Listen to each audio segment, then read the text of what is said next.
নমস্কার বন্ধুরা, welcome to cricket Bangla. তো বন্ধুরা, এই ভিডিওতে আমরা আবারও কলকাতা নাইট রাইডার্সকে নিয়ে আলোচনা করব। মুস্তাফিজুর রহমানের ব্যাকআপ হিসেবে আমরা আলোচনা করেছিলাম ব্লেসিং মুজারবানিকে নিয়ে। তবে আরো এক জিম্বাবুয়ের ফাস্ট বোলারকে নিয়ে আলোচনা করতে ভুলে গিয়েছিলাম, সেটা হচ্ছে ব্র্যাড ইভেন্স। ব্র্যাড ইভেন্সেরও এবার টি-20 ওয়ার্ল্ড কাপ দারুণ যাচ্ছে, তার কিছু ভালো স্ট্যাটস আমরা লক্ষ্য করলাম। তো ব্র্যাড ইভেন্সকে নিয়ে আমরা আলোচনা করব, কেকেআর এর জন্য ব্র্যাড ইভেন্স কিরকম অপশন হবে এবং ব্র্যাড ইভেন্স ওয়েস্ট ইন্ডিজের বিপক্ষে কিরকম বোলিং করলো সেই নিয়ে কিছু আলোচনা করব। পাশাপাশি কলকাতা নাইট রাইডার্সের নতুন ফিল্ডিং কোচ দিশান্ত ইয়াগনিককে নিয়েও কিছু আলোচনা করব। দিশান্ত ইয়াগনিকের একটা ভালো স্ট্যাটস খুঁজে পেয়েছি। দিশান্ত ইয়াগনিক আগের বছর রাজস্থান রয়্যালসের হয়ে কিরকম কোচিং করেছে সেই কিছু স্ট্যাটস আমাদের কাছে এসেছে, তো সেই সব নিয়ে কিছু আলোচনা করব। ইন্টারেস্টিং ভিডিও হবে, মন দিয়ে শেষ অবধি দেখতে থাকো। আমাদের চ্যানেলে প্রথমবার এলে চ্যানেলটিকে সাবস্ক্রাইব করে পাশের বেল আইকনটিকে অন করে দিও। মুস্তাফিজুর রহমানের ব্যাকআপ তো লাগবে।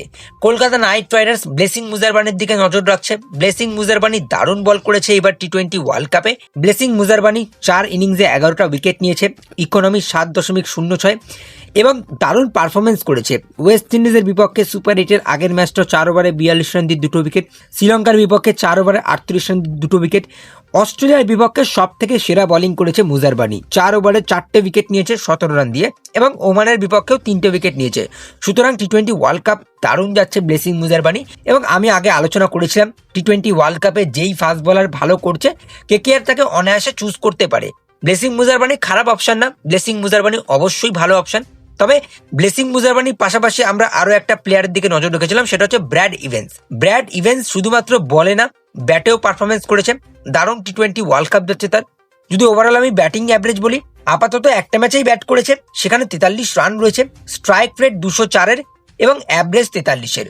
দারুণ ব্যাট করলো ওয়েস্ট ইন্ডিজের বিপক্ষে। আমরা একটা ভালো শট দেখেছিলাম, ল্যাপ শট, এবং ব্যাটিং করছিল পুরো প্রপার ব্যাটসম্যানের মতো। হার্ষিত রানা প্রথম দিকে অ্যাভেলেবেল থাকবে না, সেই বুঝে যদি কেকেআর ব্র্যাড ইভেন্সকে টার্গেট করতে পারে তাহলে কিন্তু ব্র্যাড ইভেন্স 8 নম্বরের জায়গাটা ভালো মতো ফিল আপ করে দেবে। সেখানে ব্যাটিংও করে দিতে পারবে এবং ভালো বোলিং তো তিনি করেন। ডেতে বল করতে এসে দারুণ ভেরিয়েশনস আছে তার হাতে, অফ কাটার, লেগ কাটার, এবং ভালো লুপি স্লোয়ার রান মারতে পারে। তার সঙ্গে ভালো ওয়ার্কারও আমরা দেখছিলাম কানেক্ট করছিল। তবে হ্যাঁ, ওয়েস্ট ইন্ডিজের বিপক্ষে একটু মার খেয়ে গিয়েছে। তবে ওভারঅল যদি আমি টি-20 ওয়ার্ল্ড কাপের বোলিং স্ট্যাটস বলি, 4 ইনিংসে 9টা উইকেট নিয়েছে, ইকোনমি 8.51, স্ট্রাইক রেট 9। ওয়েস্ট ইন্ডিজের বিপক্ষে সুপার 8-এর ম্যাচে শুধু 4 ওভারে 46 রান দিয়ে 1টা উইকেট নিয়েছে, শ্রীলঙ্কার বিপক্ষে 3 ওভারে 35 রান দিয়ে 2টো উইকেট, অস্ট্রেলিয়ার বিপক্ষেও ভালো বল করেছে ব্র্যাড ইভেন্স। 3 ওভার 3 বল করেছে, 23 রান দিয়ে 3টে উইকেট। ওমানের বিপক্ষেও 3 ওভার 5 বল করে 18 রান দিয়ে 3টে উইকেট। সুতরাং ব্র্যাড ইভেন্স খুব ভালো বল করেছে এবং তার সঙ্গে ব্যাটিংটাও বেশ ভালো করে নিচ্ছে, ডেতেও ভালো বল করছে। সুতরাং কেকেআর এর জন্য একটা আদর্শ অপশন হতে পারে ব্র্যাড ইভেন্স। তো এবারে তোমাদের মতামত কি থাকছে অবশ্যই আমাকে জানিও। দিশান্ত ইয়াগনিক আগের সিজনে রাজস্থান রয়্যালসের হয়ে কোচিং করেছিলেন এবং সেখানে রাজস্থান রয়্যালসের একটা খুব খারাপ স্ট্যাটস আমরা লক্ষ্য করলাম। 10 নম্বরে রয়েছে রাজস্থান রয়্যালস ক্যাচিং এফিসিয়েন্সির দিক থেকে, অর্থাৎ 62.5% মাত্র ক্যাচ ধরেছে ফিল্ডে এবং আগের সিজনে সব থেকে বেশি ক্যাচ ড্রপ করেছে রাজস্থান রয়্যালস, 11টা ড্রপ ক্যাচ করেছে। এবং অ্যাজ এ ফিল্ডিং কোচ হিসেবে দেখতে গেলে দিশান্ত ইয়াগনিকের জন্য এটা একটা খুব খারাপ স্ট্যাটস। বাট ওভারঅল বলবো কলকাতা নাইট রাইডার্সের হয়ে যেন ইমপ্রুভমেন্ট আসে। কলকাতা নাইট রাইডার্সও কিন্তু এই ক্যাচ ছাড়া লিস্টে 4 নম্বরে রয়েছে, 7টা ক্যাচ ছেড়েছিল আগের সিজনে।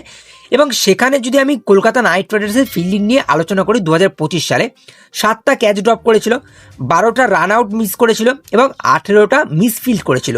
কেকেআর এর ফিল্ডিং কোচ দিশান্ত ইয়াগনিক অবশ্যই এই স্ট্যাটসগুলোর দিকে নজর রাখবে এবং ইমপ্রুভমেন্ট দরকার।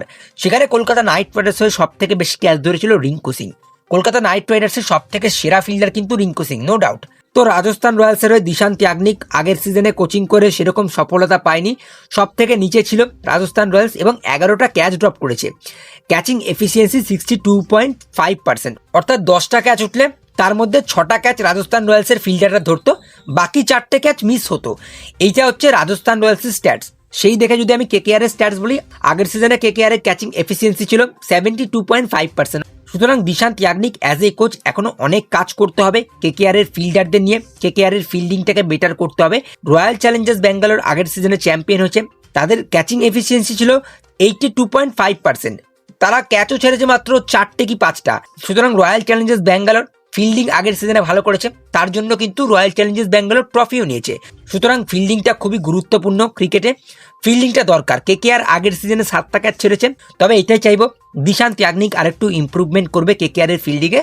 বাকি আর কিছু বলার নেই। কলকাতা নাইট রাইডার্সের টিমে ভালো ভালো ফিল্ডার রয়েছে, ফিন অ্যালেনের মতো দুরন্ত ফিল্ডার রয়েছে, রিঙ্কু সিং এর মতো দুরন্ত ফিল্ডার রয়েছে, তেজস্বী সিং দাইয়াও ভালো ফিল্ডিং করতে পারে, রোবম্যান পাওয়েল ভালো ফিল্ডার। সুতরাং একটু কাজ করতে হবে, আগের সিজনের থেকে একটু বেটার করতে হবে কেকেআরের ফিল্ডিংটা। তো এতটুকুই ছিল আজকের আলোচনা, আশা করি তোমাদের ভালো লাগবে। ভালো লাগলে অবশ্যই লাইক করে দিও, শেয়ার করে দিও, আমাদের চ্যানেলে প্রথমবার এলে চ্যানেলটিকে সাবস্ক্রাইব করে তার পাশের বেল আইকনটিকে অন করে দিও। তো চলো আজকের ভিডিওতে এইটুকুই, টাটা।